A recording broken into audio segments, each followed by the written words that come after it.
The JFK files is something that I was perhaps going to ask you about, but you weren't directly involved in that case, were you? Because that was before your time, or maybe No, you were in the aftermath of it. As it turns out, it wasn't before my time. Actually, the assassination took place obviously in November of 1963. Yes, I was just a freshman in college at that time. But after I completed college at Harvard College and then Harvard Law School, I ended up getting recruited to the law firm of attorney F. Lee Bailey in 1972 when the Watergate burglary took place. Yeah. And it turns out that the Watergate burglary was directly connected to the Kennedy assassination. People don't understand that. But the bottom line is it was. And the reality is that I was brought on with F. Lee Bailey's office. He was representing James McCord, who was the CIA wiretapping specialist who was arrested in the Watergate Hotel, along with three Cuban anti-Castro Santos Traficante gunmen from Havana, Cuba, that people didn't like to talk about. But when I was brought on to Bailey's firm and asked to look into this, it turns out that F. Lee Bailey was the attorney for Santos Traficante. So we were able to interview Santos Traficante, and he explained to us what they were doing in the Watergate Hotel. That they had come in to wiretap the telephones and bug the office electronically of Larry O'Brien, who had just been made the head of the Democratic National Committee. And this was because Richard Nixon, who was running for his reelection in 1972, after having been elected originally in 1968, he was running for reelection. And when Larry O'Brien was made the head of the Democratic National Committee, Nixon freaked out, because it turns out that immediately prior to being the head of the Democratic National Committee, Larry O'Brien had been for 20 years chief lobbyist in Washington, D.C. for Howard Hughes, the multi-billionaire, who it turns out was a secret consultant to the National Security Council back in 1960 when Richard Nixon was the vice president. And right. Richard Nixon, when he was vice president, as soon as he realized he was going to be the nominee for the Republican presidential nomination in 1960, Richard Nixon secretly contacted Howard Hughes via the secret telephone of the National Security Council 5412 Committee and asked Howard Hughes to put together an assassination team to keep it completely away from the White House, but to set up a political assassination team to kill Fidel Castro and Raul Castro, his brother, and Che Guevara. And it turns out that Operation Mongoose, was it? That was Mongoose. Yes, Operation Mongoose. But at that time, it was still Operation 40 under Richard Nixon. That was the code name for it. And Richard Nixon had Howard Hughes, since Nixon was convinced he was going to become president, because he was going to get the nomination now. He contacted Howard Hughes the day that Nelson Rockefeller actually withdrew from the presidential campaign for the nomination for the Republican Party. And when Nixon knew that he was going to be the nominee, he was convinced he was going to win. And so he contacted Howard Hughes via the secret telephone of the National Security Council's 5412 Committee and asked him to put together this assassination team. And Howard Hughes assigned that task to one of his lawyers, Robert Mayhew. And Bob Mayhew, in turn, went to a man by the name of Johnny Roselli, who was the bagman for the mafia for the Las Vegas casinos. And you remember that that's where Howard Hughes was. I think it was in the Sands Hotel. He had the suite, the top suite there. Bottom line is, Howard Hughes's lawyer, Bob Mayhew, went to Johnny Roselli, the bagman for the mafia, and said, look, you guys in the mafia have your own reasons for wanting to get rid of Castro. He closed down all your gambling casinos. He closed down all your houses of prostitution. And most importantly, he shut down the heroin trafficking. It was coming in through Southeast Asia because Batista, who was the dictator there prior to Fidel Castro, was partners with Santos Trafficante in the heroin trafficking.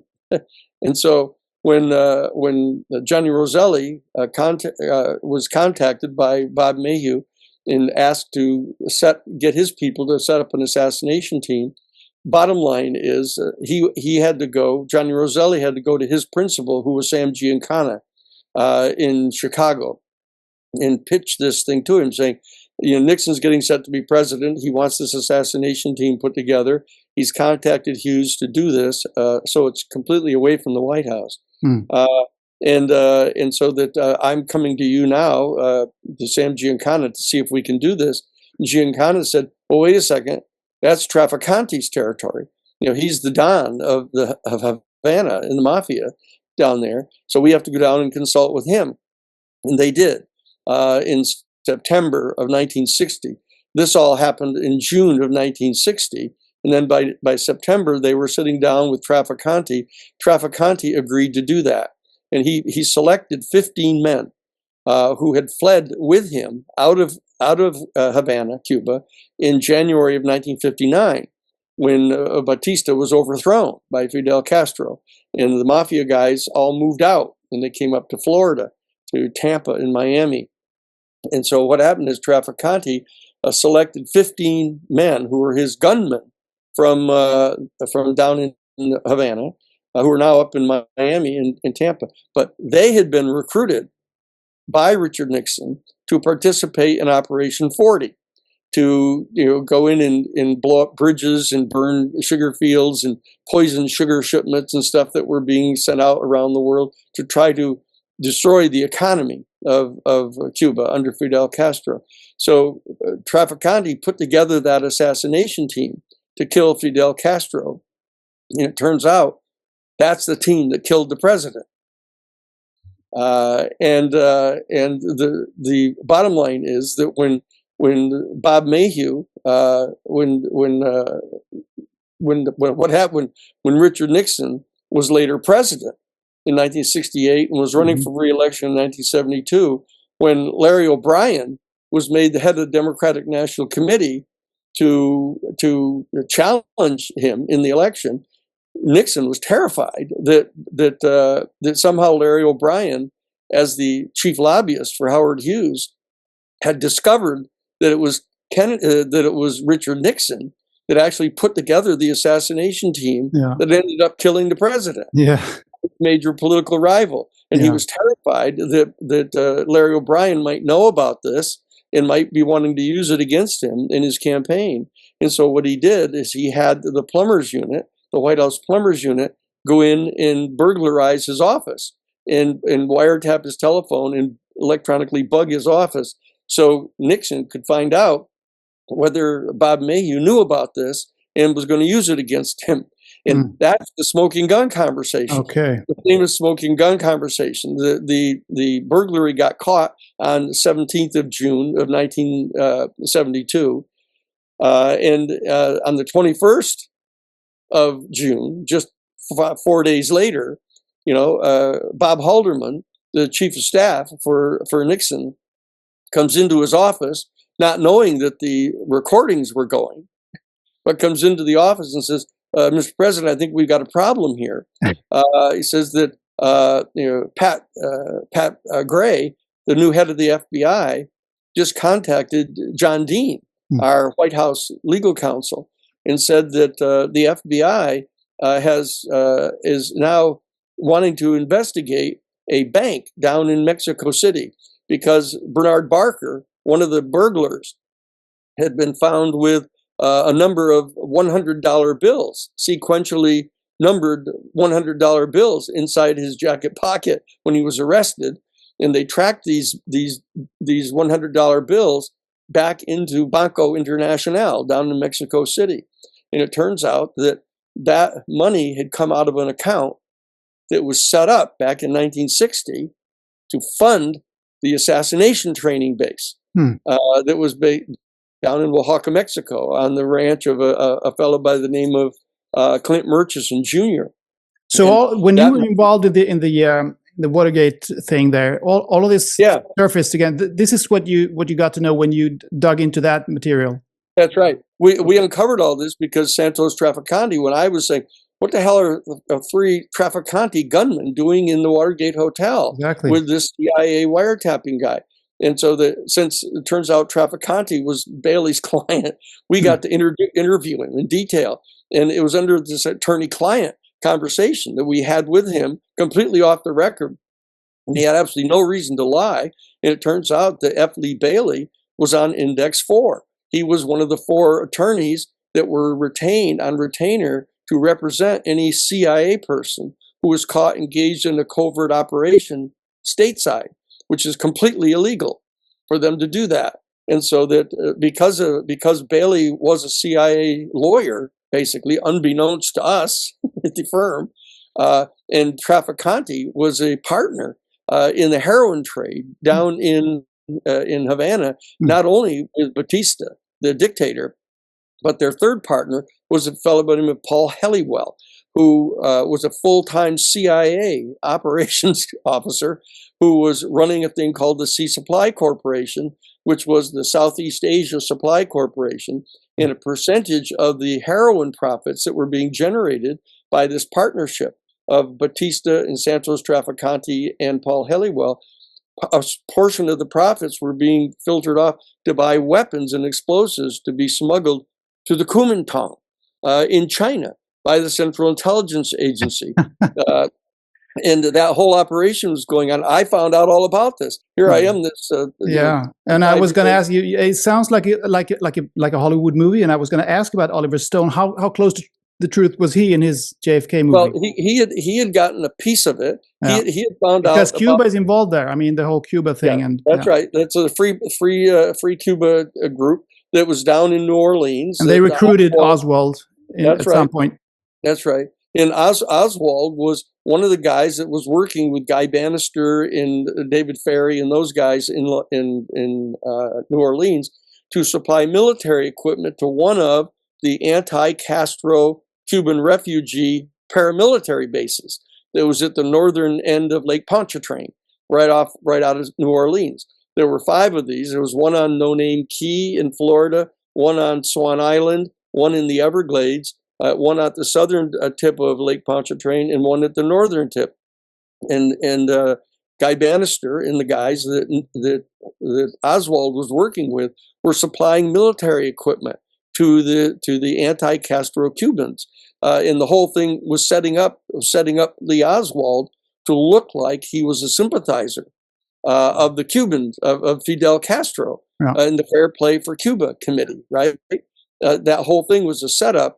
And then they were getting Lee Harvey Oswald to take a shot at the Kennedy caravan in November of 1963, so he could get caught, and then he would look like it was Fidel Castro trying to assassinate the president, so the military guys in the CIA could justify invading Cuba again. This was a whole plan that they had going. But when Lee Harvey Oswald, which didn't go so well. Yeah, and Lee Harvey Oswald wasn't supposed to kill the president. He was just to shoot at the caravan, which he did.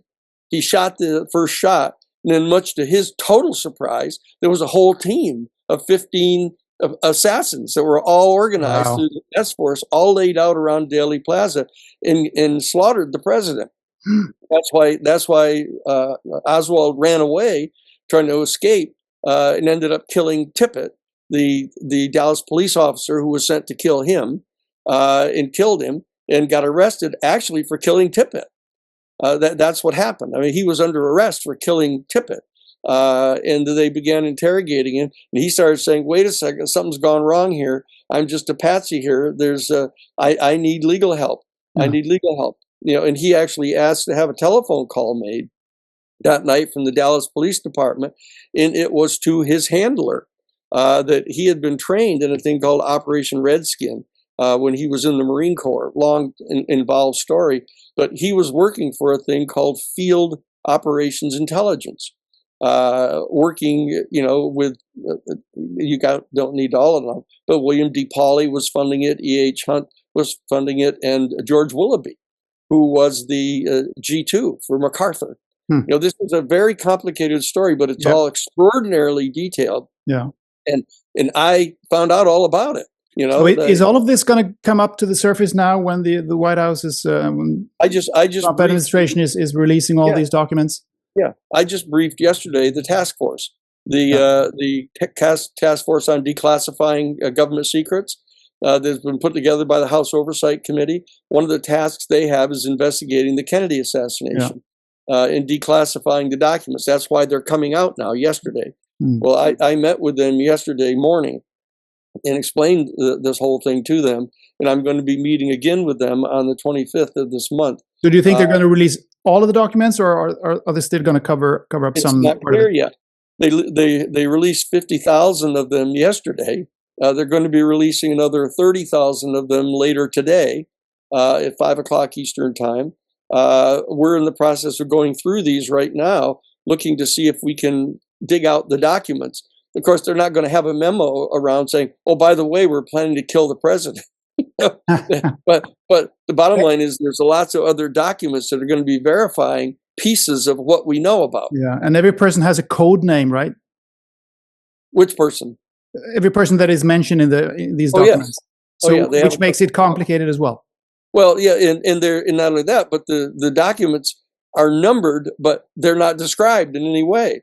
Yeah. They just have these long numbers, like 104-2335-1234. And they don't tell you what they are. They're not in any particular chronological order. So we're in the process right now of trying to apply AI to the documents to see if we're going to get them all printed out and then see if we can search them.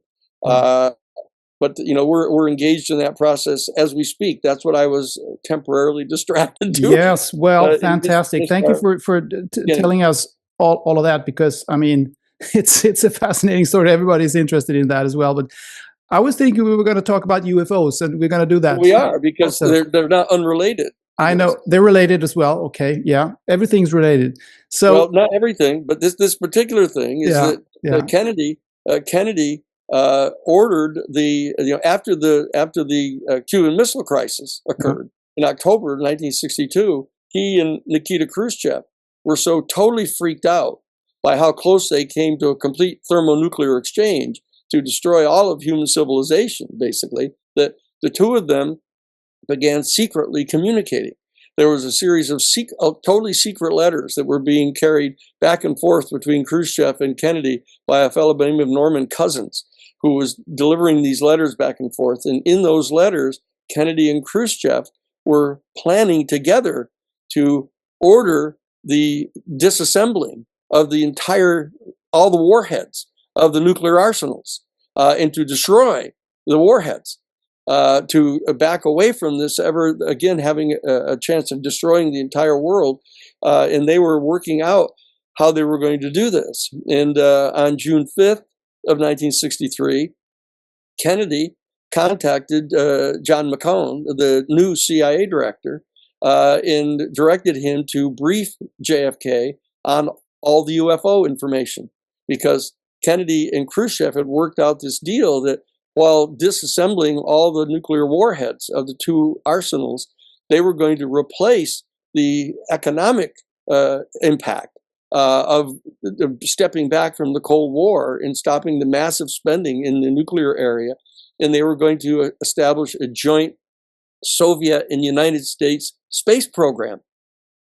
And that was how they were going to recover from the economic impact of stopping the Cold War. They were going to be having a joint session, a joint space exploration program. And of course, 5 days later, Kennedy held his famous speech at American University. George Washington University. World Peace. Peace.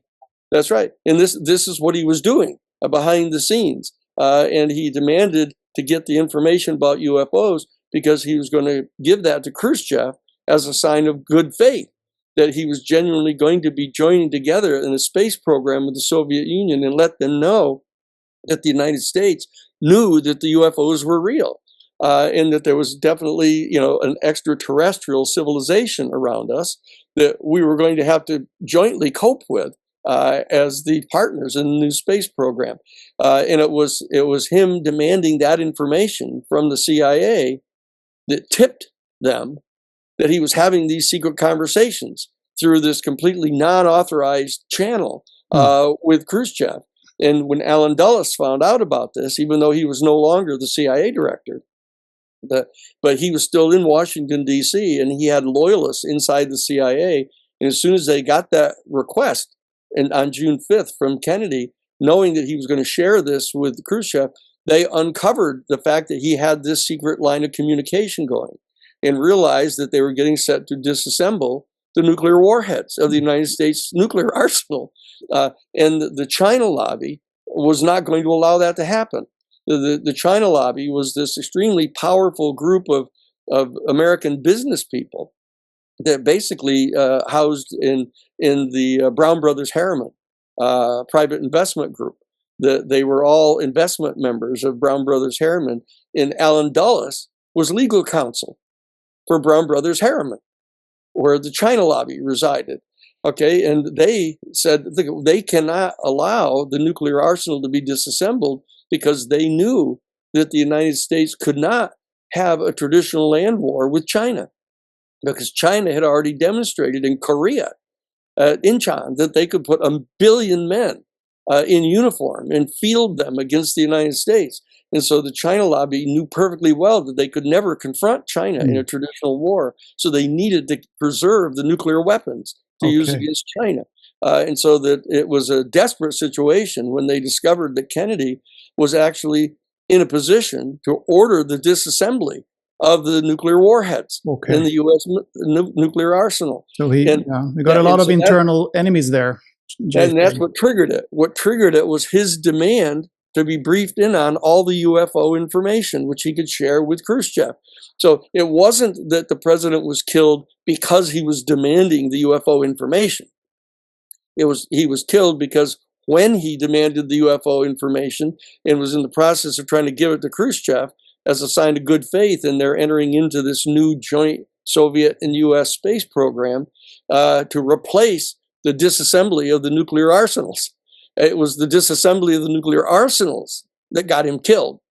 And Alan Dulles thereafter greenlighted the S-Force assassination team to go kill him, which they wanted to do anyhow, because there were all these anti-Castro, rabid anti-communist people who felt that they'd been totally betrayed by Kennedy, not because of the Bay of Pigs, but because of the Cuban Missile Crisis.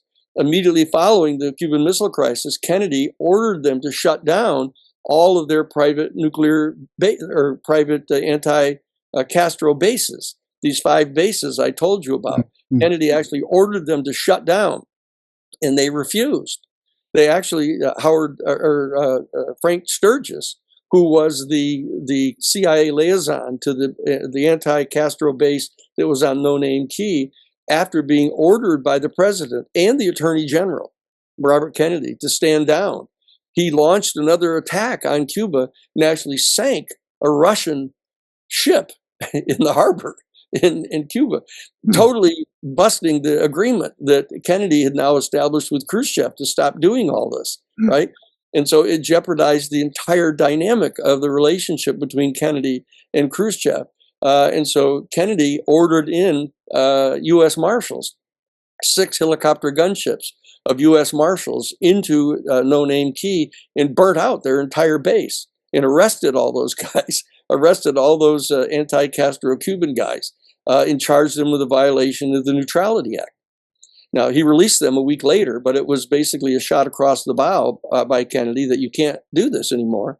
But Howard Hughes, who was the CIA liaison over in the Everglades, he started preparing a second attack against Cuba to try to instigate a fallout with the Soviet Union. And Kennedy found out about that, and they sent in the same U.S. Marshals on 6 helicopter gunships and burnt out the base in the Everglades. Now, it's important because you look at who the 2 CIA liaison guys were. One was Frank Sturgis, over on No Name Key, and the other one was E. Howard Hunt over in the Everglades. Those were the two guys in the Watergate burglary, along with the three gunmen from Trafficante, who were part of the S-Force. They were actually members of the 15-person S-Force assassination team, and they were in the DNC headquarters in order to find out whether Lawrence O'Brien found out about the fact that it was Richard Nixon who had created the assassination team that ended up killing the president. Because Nixon knew if that got out, he'd never be able to explain his way out of it. He would never be able to prove to anybody in time to win the election that he hadn't ordered the assassination of and his he was right about that, of course. rival. Okay, so this is the relationship between the UFO secret information that we had, that he was demanding to get, and the assassination itself. But it wasn't the proximate cause of it. It was an ancillary cause, but it was only because it revealed the secret negotiations that Kennedy and Khrushchev were having about disassembling the nuclear warheads. That's what happened. Fascinating. So that's why I was 62 years later, almost, we finally find out about this. Hopefully, I mean, everybody will. Yeah.